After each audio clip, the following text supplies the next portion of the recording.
তোমার জন্য সঠিক সময়ে ভাগ্যের চাকা ঘুরে, আগামীর কথা জেনে নাও আজ সময় বিচার করে। নমস্কার, আমি জয়ন্ত কুমার সাহা, সঠিক সময়ের সঙ্গে। আজকে অলরেডি ফেব্রুয়ারি মাস মাঝামাঝি 2026-এ সিংহ রাশি নিয়ে কিছু আপনাদের সঙ্গে শেয়ার করবার জন্য আজকে এই ভিডিওটা। সিংহ রাশির আগামী মার্চ মাস কি যাবে, কিভাবে যাবে?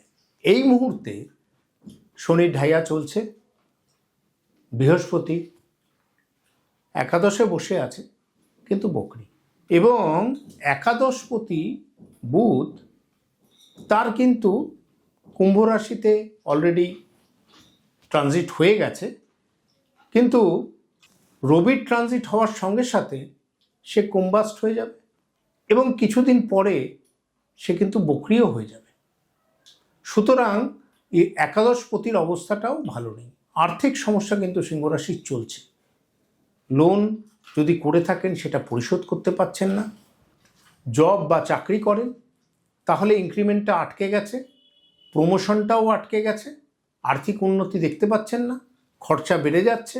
এই রকম একটা অবস্থায় এখন কিন্তু সিংহ রাশি চলছে।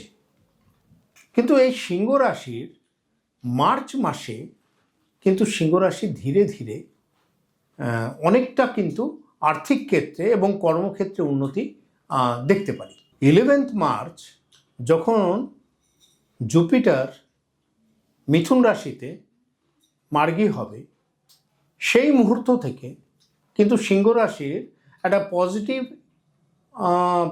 একটা পজিটিভ একটা পরিবর্তন আপনারা কিন্তু দেখতে পাবেন। আর্থিক ক্ষেত্রে ধীরে ধীরে স্টেবিলিটি আসবে, খরচা কমবার একটা সুযোগ আসবে এবং চাকরি ক্ষেত্রে সারাউন্ডিংস থেকে অনেক সাপোর্ট পাবেন। যারা সিনিয়র্স আছেন তাদের কাছ থেকে প্রেইজ পাবেন এবং সম্ভাব্য ক্ষেত্রে ইনক্রিমেন্ট অ্যাজ ওয়েল অ্যাজ প্রমোশনও এক্সপেক্ট করতে পারেন। বিদেশ যাত্রারও যোগ কিন্তু মার্চ মাসে তৈরি হতে পারে, কারণ 26শে মার্চ যখন মীন রাশি থেকে ভেনাস মেষ রাশিতে আসবে, যদিও মীন রাশিতে ভেনাস উচ্চ ছিল কিন্তু সেখানে শনি ছিল, রবি ছিল, এবং যখন 9th আসবে সিংহ রাশির ক্ষেত্রে, যখন 9th আসবে তখন কিন্তু ভেনাস শুক্রের ঘরে ভালো রেজাল্ট দেবে, এক্সপিডাইট করবে সব কিছু। সুতরাং আপেক্ষিকভাবে যে সিংহ রাশির এই যে বর্তমানের খারাপ অবস্থা, সেই অবস্থাটার কিন্তু একটা পরিবর্তন আমরা মার্চ মাসে দেখতে পাচ্ছি। এবং মার্চ মাস থেকে কন্টিনিউয়াস আপ টু মে মাস অবধি কিন্তু সিংহ রাশির ক্ষেত্রে অর্থনৈতিক এবং সামাজিক এবং প্রফেশনে উন্নতি থাকবে। যদিও সিংহ রাশির ক্ষেত্রে চিন্তার যেটা ব্যাপার সেটা হচ্ছে হেলথ বা স্বাস্থ্য।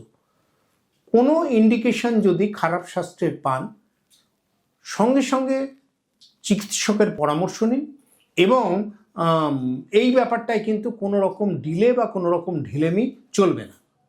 সুতরাং আপাত দৃষ্টিতে ফেব্রুয়ারি এবং জানুয়ারি মাসের তুলনায় মার্চ মাস কিন্তু সিংহ রাশির অনেকটাই পজিটিভ আমি দেখতে পাচ্ছি। আজকের মতন এখানেই শেষ করছি। নমস্কার। যদি কোনো কোয়েরি থাকে, কোশ্চেন থাকে, নিশ্চয়ই জানাবেন এবং যদি চ্যানেল এখনও সাবস্ক্রাইব না করে থাকেন প্লিজ সাবস্ক্রাইব করুন, তাহলে যত আমাদের নতুন নতুন আপলোডেড ভিডিও থাকবে সেগুলোর নোটিফিকেশান আপনি পেতে থাকবেন। থ্যাংক ইউ, ধন্যবাদ। সঠিক সময়, সঠিক সিদ্ধান্ত, সাফল্যের সঠিক দিশা।